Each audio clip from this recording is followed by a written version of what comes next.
The buffalo stands chest deep in brown water, and the water is not his enemy. What lives on his legs is.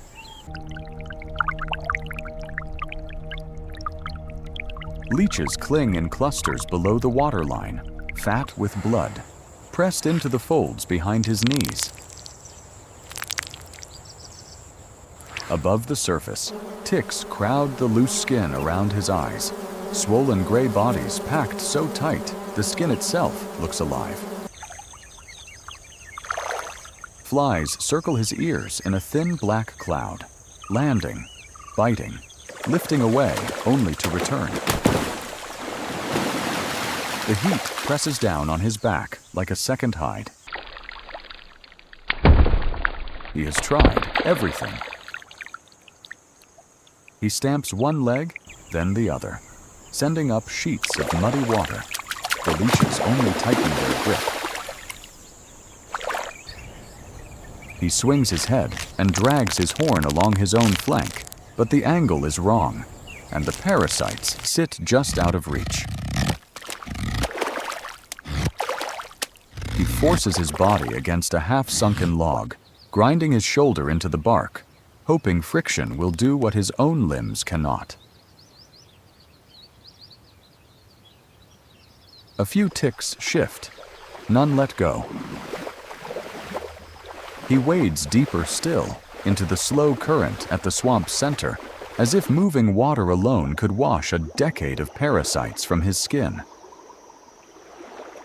But the leeches refuse to let go. Finally, the water around his legs begins to change. It is not the current, it is motion.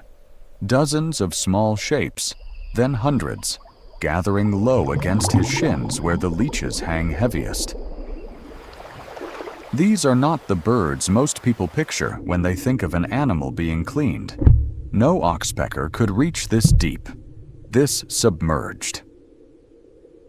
These are fish, small, silver brown, barely the length of a hand. And in these murky rivers, they have learned something almost no camera has caught: that a buffalo standing still in deep water is not a threat. It is a meal, offered without a fight. The fish press in close, mouths working at the leeches one by one, prying the swollen bodies loose from skin they have fed on for days. Around his ankles, the water seems to boil gently, with small, deliberate movement. A living carpet forming over every inch of submerged hide. Above the waterline, a second cleaning has begun without a signal passed between them. Oxpeckers land along his spine and neck, picking through the crowded ticks with quick, precise strikes. Two different species, cleaning the same animal at the same moment. Fish below the surface, birds above it. Two different species working in a rhythm neither one was taught. The buffalo does not flinch at either.